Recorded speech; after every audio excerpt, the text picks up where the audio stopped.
Hello students, a very happy and good morning to all of you. I hope you all are doing well and staying at home safely. I am N. Shalini from TTWRJC Kaudipalli.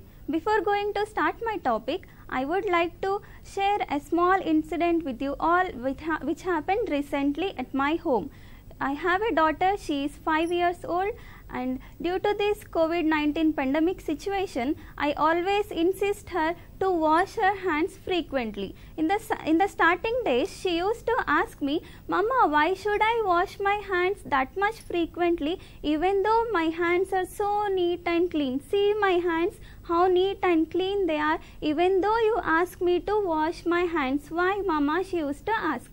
Then I said, "Beta, your hands are so neat and clean to see, but there may be very small, tiny and little organisms that we cannot see." Then immediately she showered a plenty of questions on me, asking, "Mama, how much they will be? Small little organisms means they will be this much or this much or this much. How much they will be and where they will be? They will be only on my hands or everywhere or somewhere else?" Like that many questions she asked. I answered her patiently in the way that she understands. So guys, I know you also had some related questions like this, and here I am to clarify them. And now can you guess my topic? Yes, about small little tiny organisms which we cannot see. What is that? Yes, it is microbiology. Now today we are going to discuss about microbiology. Now by seeing the name itself, you can say what is micro. Micro means small. Bio means, as you all know, bio means life, and logy stands for study. Now say, what is the meaning of microbiology? Study of small. Life means organisms. Study of small organisms. This is about microbiology, and this is a Greek word. Microbiology word came from Greek language. Okay, now coming to the definition of microbiology. It is a branch of biology that deals with the study of microorganisms, which we cannot see with our eyes, and they can be seen only under the microscope. It is a branch of biology. It is a branch of biology that deals with the study of microorganisms which we cannot see through our naked eyes, and they can be seen only under the microscope. This is the definition of microbiology. Right, now we shall see some of the history of microbiology. You can see the slide here.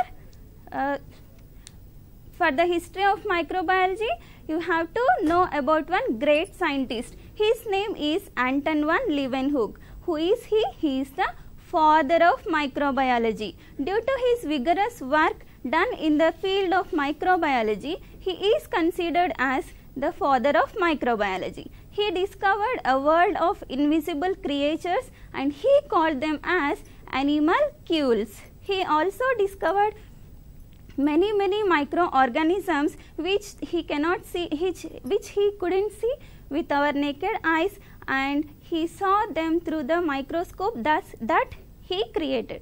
You can see the picture in his hand. He is holding the microscope that he invented. Okay, that is the microscope Anton van Leeuwenhoek used to study the microorganisms.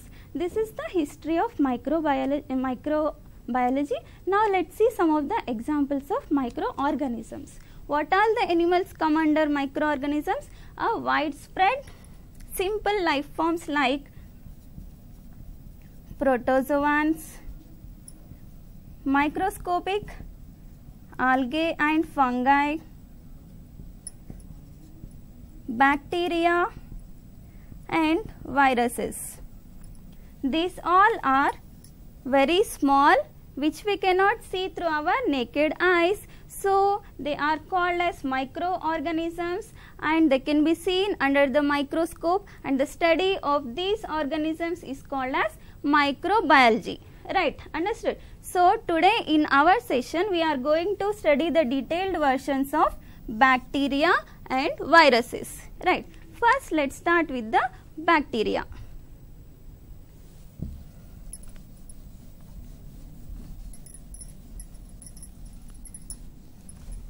Bacteria are the most widespread organisms, most abundant organisms which are seen on the earth. The study of bacteria is called as bacteriology.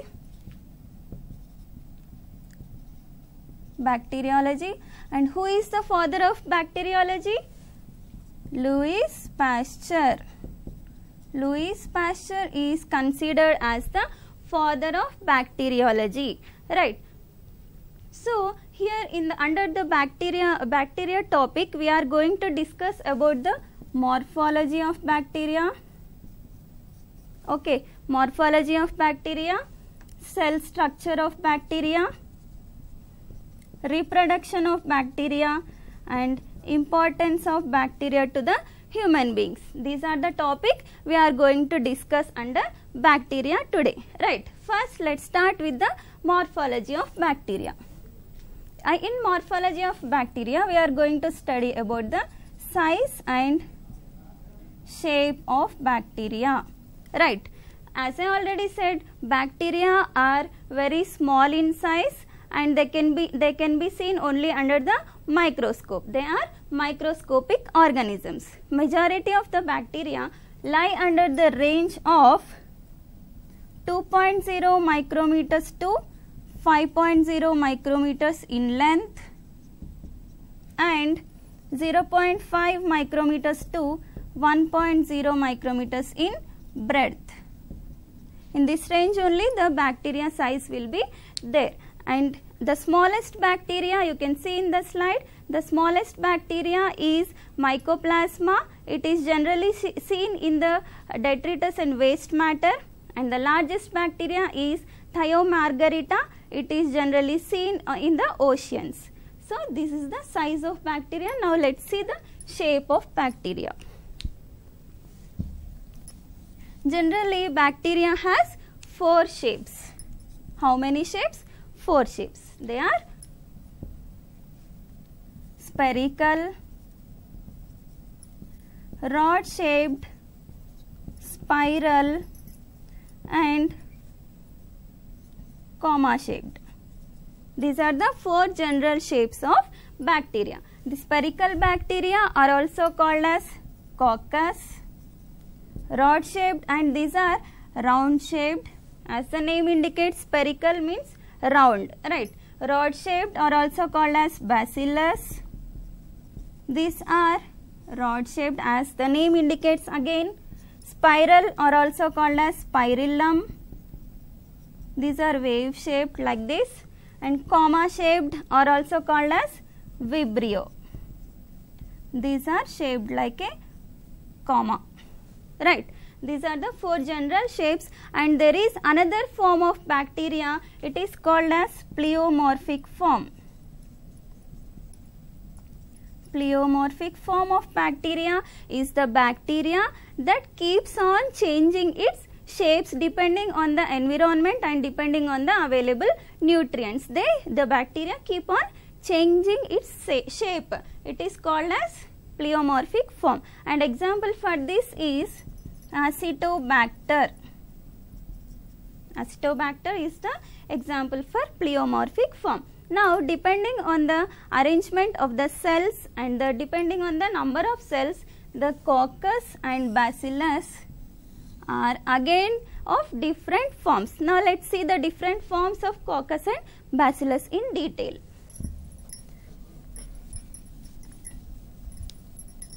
First let's see the different forms of coccus.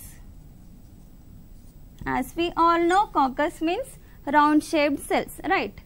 So different forms are first monococcus, diplococcus, tetracoccus,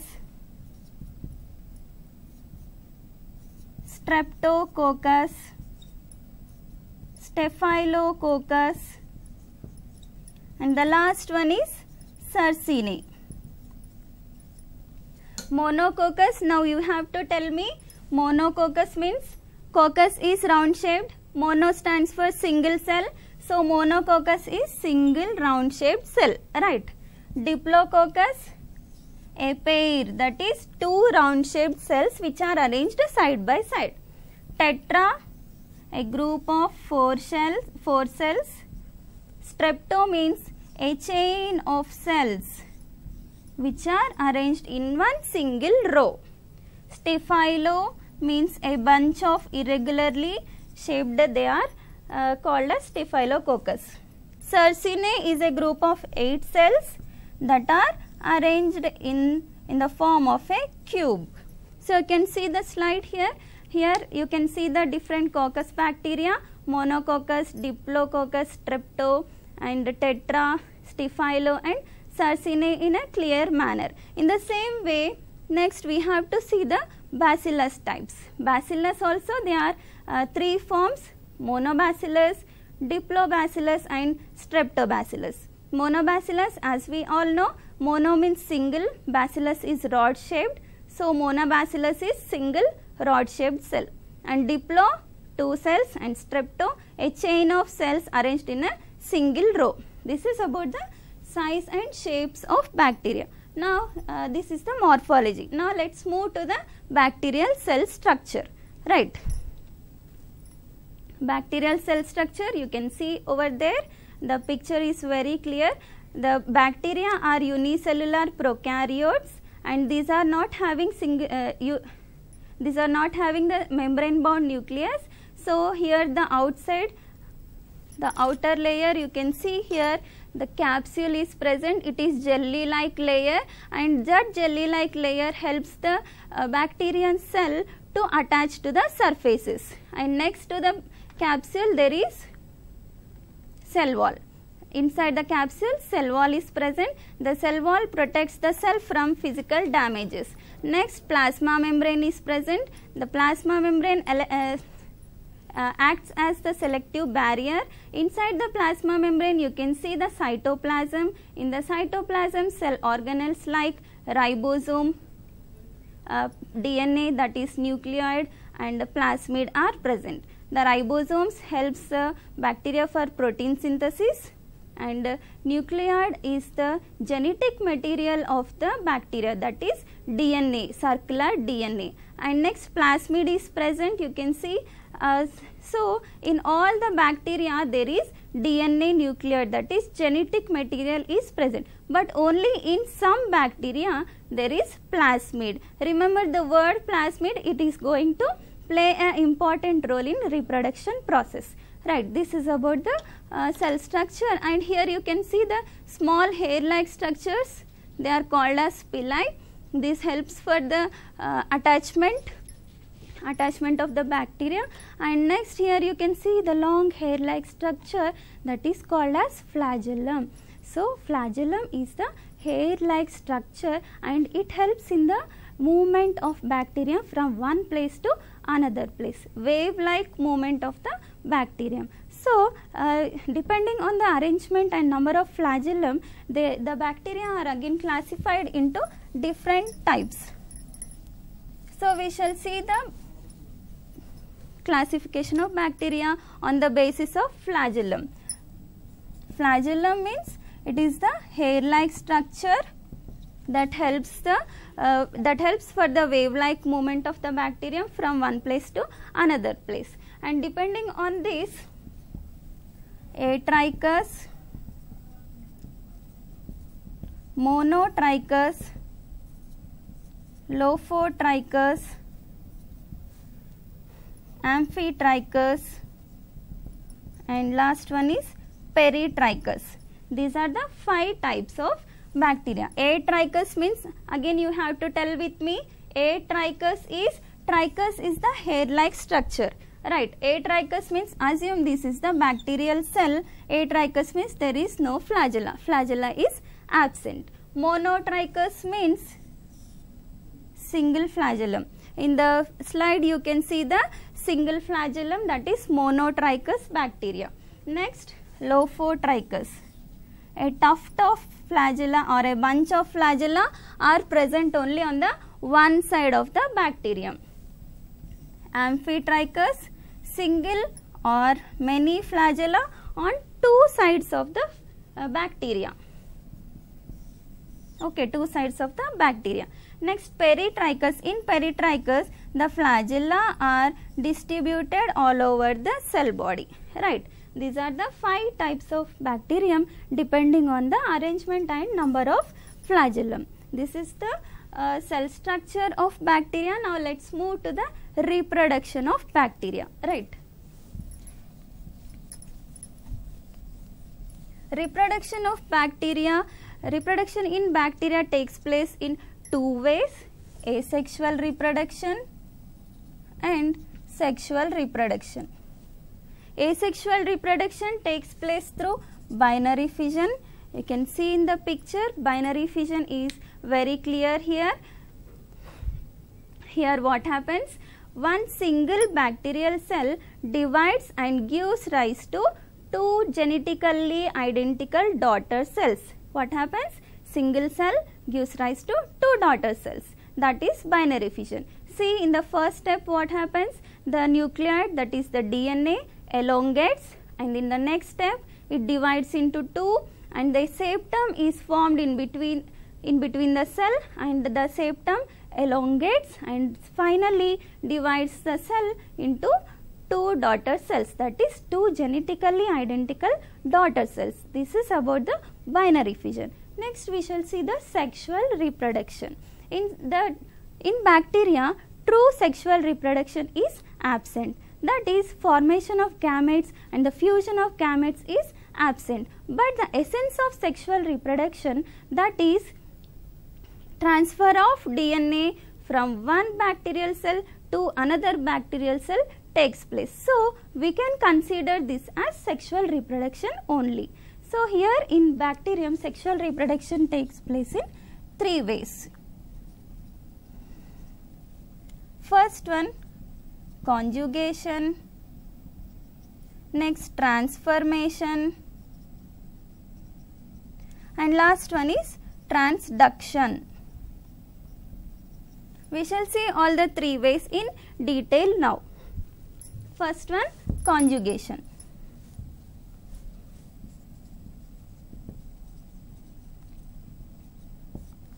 Conjugation is a process in which 2 live bacterium come together and the transfer of DNA from one bacterium to another bacterium takes place directly.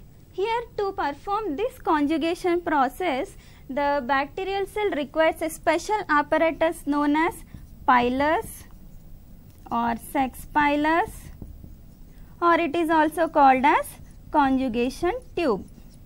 These are the 3 names given to that special apparatus required to perform conjugation process. Here, this process was first discovered by Lederberg and Totem in the bacterium E. coli. E. coli means Escherichia coli. In this bacterium, first time Lederberg and Totem, they both discovered this conjugation process. Right. In this process, what happens? 2 live bacterium come together. As soon as they come together, one bacterium is named as donor. The second bacterium is known as recipient. The donor is also called as F plus cell. Recipient is also called as F minus cell. F minus cell. Why this is called as F plus and this as F minus? Because in F plus cell there is plasmid. While telling the structure of bacteria, I said you have to remember the plasmid word. What is plasmid? Plasmid is the additional DNA that is present along with the bacterial DNA. All the bacterium contains the genetic material, that is genome, and in addition to that genetic material, only some bacteria contains the plasmid. That is why it is called as F plus cell, and some bacteria they don't have plasmid, so it is called as F minus cell, right. The F plus cell is capable of producing the pilus. This is the pilus. As soon as it produces the pilus, it attaches to the recipient cell. You can see here, yeah, in the first step both bacteria came together, and in the second step what happened, the attachment took place. As soon as the bacterium attaches to the recipient, what happens, it becomes, the pilus becomes shortened in size, and it drags the two bacterium together, forming a bridge in between the two bacterium. You can see the third step here.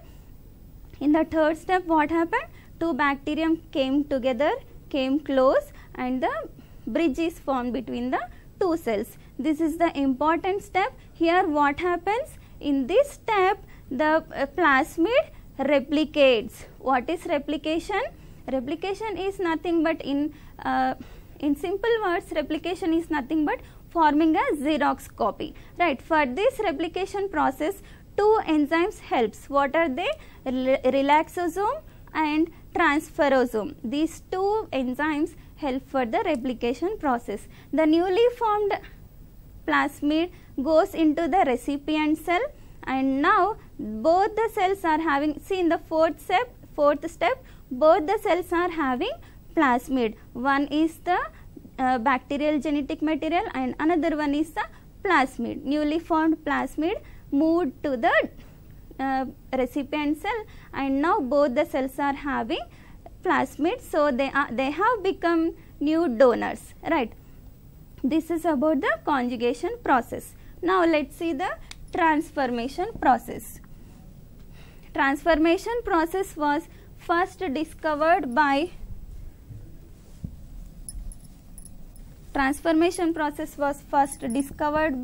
Frederick Griffith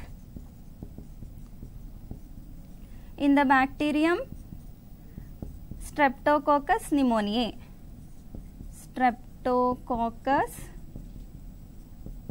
pneumoniae.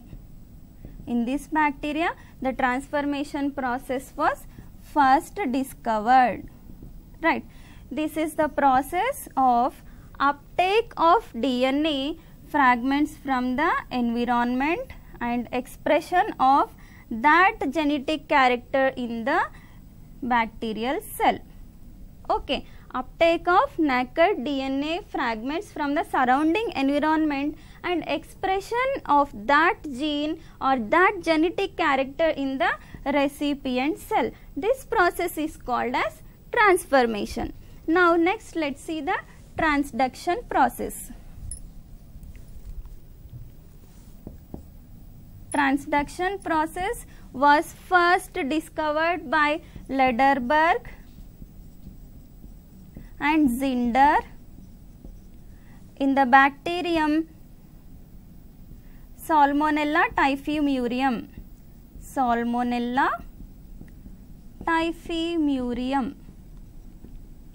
In this bacterium, the first transduction process was discovered by Lederberg and Zinder. These are the two scientists who discovered this process. In this process, what happens? The two bacterium come together and the transfer of DNA from one bacterium to another bacterium takes place through bacteriophages. What are bacteriophages? Bacteriophages are the bacteria which are infected with viruses. Remember this word, we are going to discuss about this again in viruses topic. So, transfer of DNA from one bacterium to another bacterium through bacteriophages. This is the process of transduction, right. This is about the reproduction in bacteria. Now, next let's move to the importance of bacterium to the human beings. Okay, bacteria causes many infections and many diseases in human beings, in plants as well as in animals. Although they cause many diseases, they also have many uses also. They are also beneficial to humankind. So they are considered as friends and foes. Friends and foes of human beings. Why they are considered as friends and foes? Because they are useful bacteria as well as there are harmful bacteria. Right. First, let's see the some bacterial diseases in human beings. Okay, bacterial diseases in human beings. Clostridium tetani is the bacteria that causes tetanus disease. This is a muscle related disease. And Vibrio cholera is the bacterium that causes cholera disease, and Salmonella typhi is the bacteria that causes typhoid disease. This is the high fever. Mycobacterium tuberculosis is the bacteria that causes tuberculosis disease, generally called as TB. This is lung related infection. And Diplococcus pneumoniae is the bacteria that causes pneumonia disease. This is also lung related infection. And Mycobacterium leprae is the bacterium that causes leprosy disease. This is the skin related disease. So these are the some examples of bacterial diseases in humans. Now let's see some examples of bacterial diseases in plants. So Xanthomonas oryzae is a bacteria that causes blight of rice. You can see the leaf there, yellowish color of the leaf. And Xanthomonas actinopodis is the bacterium that causes citrus canker. You can see this in lemon plants or the citrus plants in your gardens if you have citrus plants. And next, Agrobacterium tumefaciens is the bacteria that causes crown gall of apples. This is also seen in the pear plants also. So for example, I have brought the citrus canker example. This is the example for citrus canker caused by Xanthomonas actinopodis. Here you can see the yellowish to brown color lesions are present. You can see here. This is the example for bacterial diseases in plants. So now let's see some of the uses of bacteria. As I already said, there are many uses of bacteria to humankind. They are used in our day-to-day life also, like in food production, like cheese production and production of yogurt, pickles, and in your daily life you are seeing the production of curd from milk. That is the activity of bacteria only. Now, and also bacteria are used in making medicines like antibiotics and insulin. They are also used in industries to digest oil, remove waste and poisons from water, and they are also present in our human intestines, and they produce some vitamins which we cannot see synthesized by ourselves. So these are some of the uses of bacteria, and this is about the bacteria. Here we have seen the morphology of bacteria, cell structure, reproduction, and importance of bacteria to the human beings. These are the topics we have covered under bacteria. Now let's move to our next topic, viruses.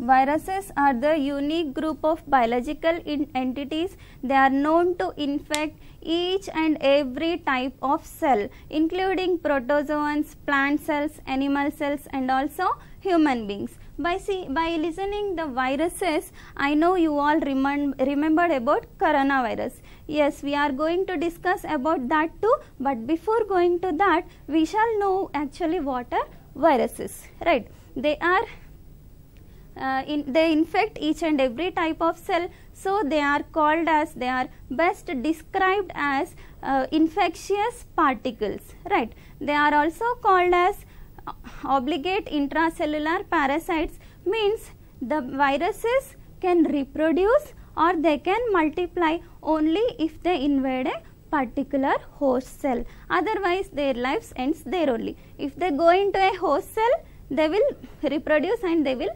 multiply. Right. This is about the introduction, and now let's see what are the topics we are going to cover under viruses. First we will see the discovery of viruses. Next, chemical composition, means what are the viruses made up of. Next we will discuss about the structure of viruses along with some examples. Next we will discuss about the reproduction or multiplication of viruses, and at last we will discuss about the viral diseases in humans as well as in plants. These are the topics we are going to discuss now. First, let's see the discovery of viruses. How the viruses are discovered first. Viruses have been victimizing the mankind till ancient times, but at that time the disease causing agent was unknown. They didn't know the disease causing agent. First for the first time, Ivanowski, you can see the picture there, Ivanowski in 1892 he conducted many experiments on tobacco mosaic disease. The disease causing agent was unknown. Tobacco mosaic diseased plants, he collected some leaves from tobacco mosaic diseased plants, and he collected the sap from the leaves and he conducted experiments on that. And but he did not know the disease causing agent. Next, what happened? Martinus Beijerinck, he also repeated Ivanowski's experiments, and he concluded that the disease causing agent was contagium leaving fluid. Next, what happened? W.M. Stanley in 1935, he announced that the disease causing agent was a virus, and that virus is named as tobacco mosaic virus, which is commonly called as TMV, tobacco mosaic virus. And at last, Frankel Conrad in 1956, he confirmed that the genetic material of the tobacco mosaic virus is single stranded RNA, that is ssRNA. Right, this is about the discovery of viruses. Now let's see the chemical composition of viruses. From what the viruses are made up of. Right, you can see the slide in the central part, that is nucleic acid core. The viruses are generally made up of nucleic acid and proteins.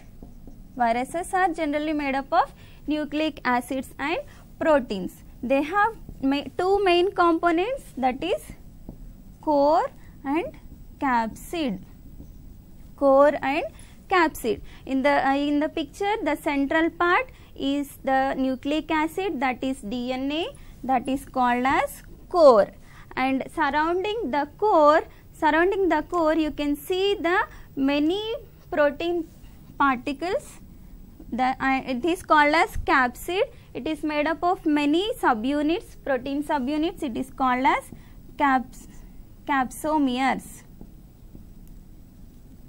The protein subunits are called as capsomere. Surrounding the core, capsid is present. In the capsid, you can see the capsomeres, and surrounding that, a envelope like structure is also, you can see envelope. On the envelope, there are spikes are present. The spikes are made up of glycoproteins. This is the structure of viruses, chemical composition of viruses. Now let's see some of the examples of viruses along with their structures. Structure of viruses may be polyhedral. Polyhedral means having many sides.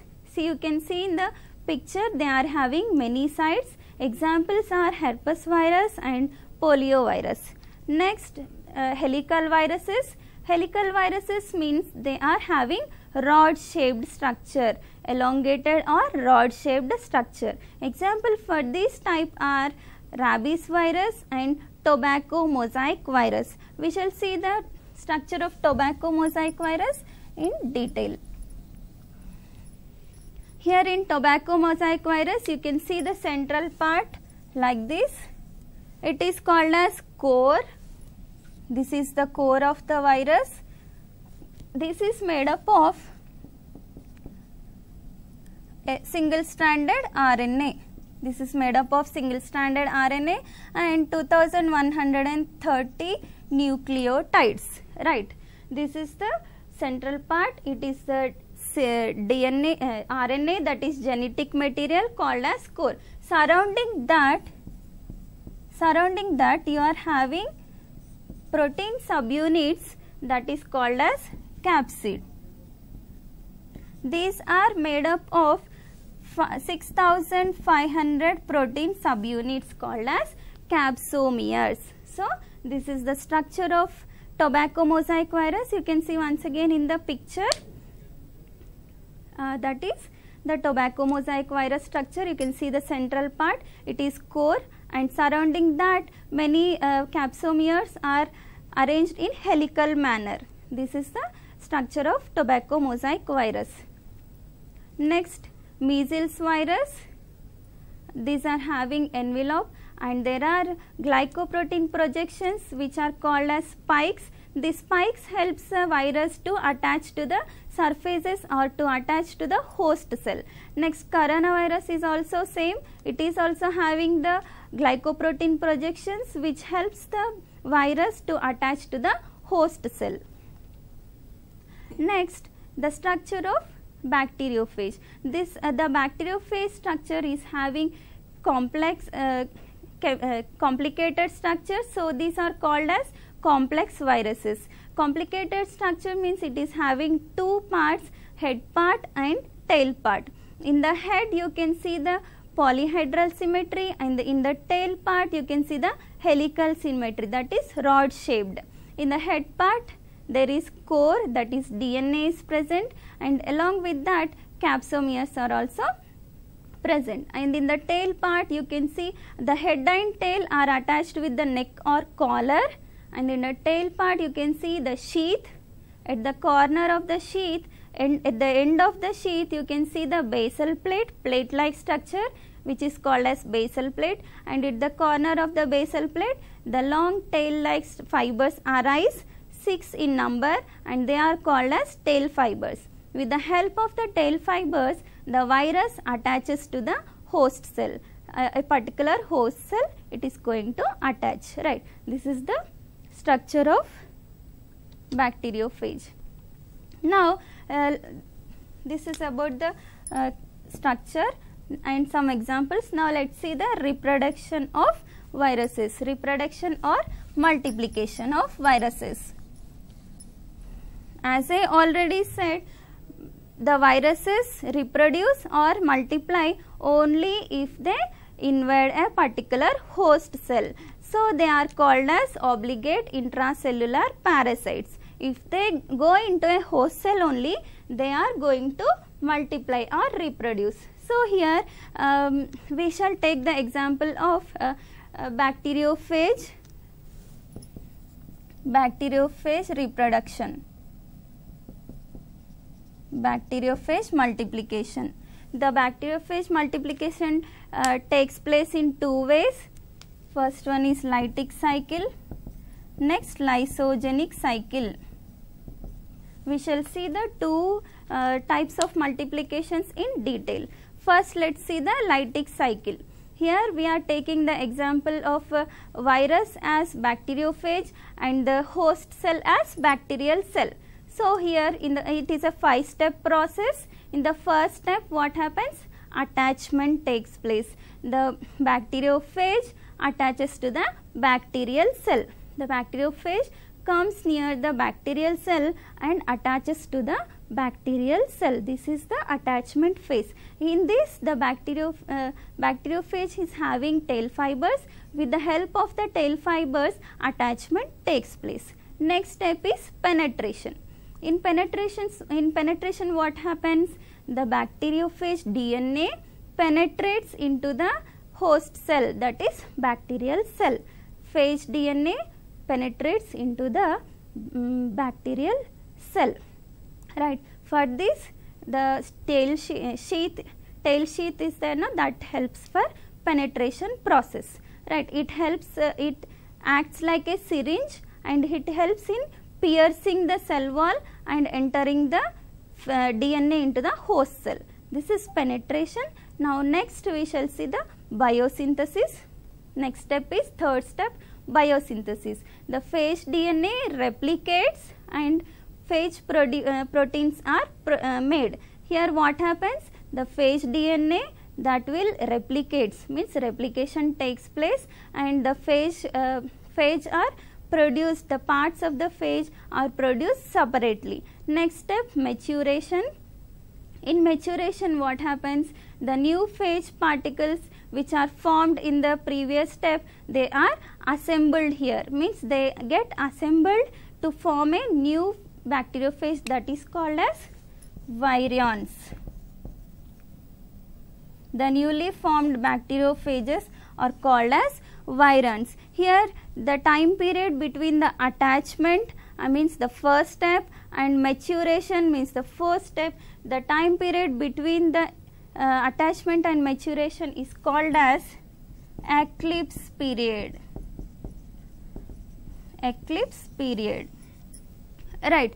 Next, last step is lysis. Lysis means dissolving of the cell wall of the bacteria. The cell lysis takes place, releasing the newly formed virions or newly formed bacteriophages. Here the number of bacteriophages released from one bacteria is called as burst size. What is burst size? The number of bacteriophages released from one bacterial cell is called as burst size. At last what happens? The lysis of the cell takes place, causing infections or diseases to the host cell. This is the lytic cycle. Now let's see the lysogenic cycle. Here also in lysogenic cycle we are taking the example of a virus as bacteriophage and host cell as bacterial cell. Same in the case of lytic cycle also we have taken the same examples. So in lysogenic cycle also, here we are you can see the picture there. First step is attachment, second step is penetration. The both phases are same in the lytic cycle and lysogenic cycle. Attachment and penetration is same. And next what happens here in lytic cycle, what happened in the third step and fourth, fifth step, what happened? The newly formed bacteriophages are formed and they are released. But here in lysogenic cycle what happens?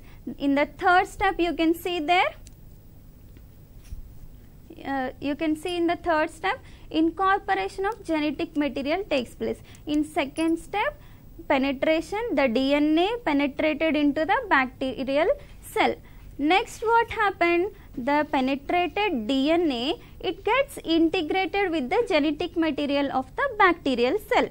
So understood, the penetrated DNA, it gets incorporated with the genetic material of the bacterial cell. Next what happens? Whenever the bacterial cell undergoes replication, the phage DNA also undergoes replication. Here replication of genetic material. Afterwards in the last step the cell division takes place, and the in the last step cell division takes place. Here the destroying of the bacterial cell doesn't takes place. Here the cell division only takes place. But whenever at this stage, whenever the bacterial cell is exposed to the light, ultraviolet rays, or they are exposed to the chemicals, again the cell enters into the lytic cycle. Then consequently the cell is destroyed. So here in lysogenic cycle destruction of the cell doesn't takes place. This is about the reproduction or multiplication of viruses, right. Now let's move to the viral diseases in plants as well as animals. viruses cause many diseases in plants as well as animals. As you all know, they cause many infections in human beings also. So let's see some of the viral diseases in plants. Viral diseases in plants, generally the symptoms are seen in the leaves. In viral diseases, the symptoms is seen in the leaves part. So first one is mosaic. You can see this in tobacco mosaic disease. It is caused by tobacco mosaic virus. You can see the leaves over there. It has become curl like structure. And next, chlorosis. Chlorosis is also seen in banana leaf, that is yellowish or brown coloring of leaf, and it lacks the chlorophyll. Next, vein clearing, example bendy vein clearing, that is seen in okra or lady's finger. And here another example is papaya leaf for vein clearing. This is also examples for viral diseases in plants. Here the yellowish of the leaf you can see very clearly, and this is the fresh leaf. This is not the this is the fresh leaf. So you can see the yellowing of the leaf, which is caused by disease, viral disease. And here you can also see the mango leaves,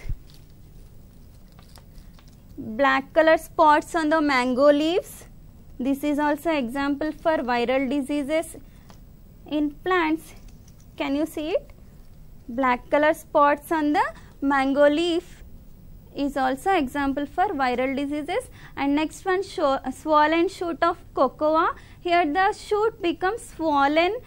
This is about the viral diseases in plants.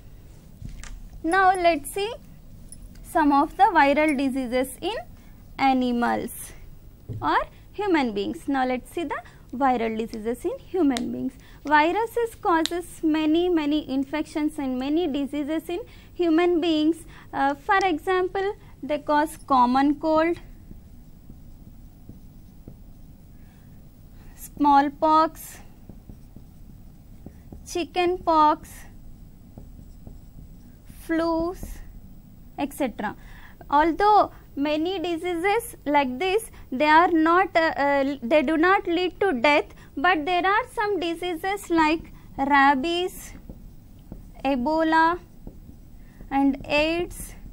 This in these diseases the mortality rate is very high. So now let's see the another disease which is shaking the whole world today, which is caused by coronavirus, and the disease is COVID-19. So here CO stands for corona, VI stands for virus, and D stands for disease, and 19 is the year in which it is found first. So the symptoms of this disease starts with cold, common cold, and throat pain, high fever and high headache, and there are many asymptomatic cases are also reported today until now. So guys, please be careful, don't go outside unnecessarily. If you have to go, also use sanitizer and wear mask and use sanitizer, and maintain physical distance between each other. Okay, and prevent yourself, because as our elders say, prevention is better than cure, right? This is about the viral diseases. Now let's see the project work. Collect the information about some bacterial and some viral diseases and write about the preventive measures. Next, collect the information about some uses of bacteria in our day-to-day life. So this is the project work, and this is all for today. Have a nice day. Thank you.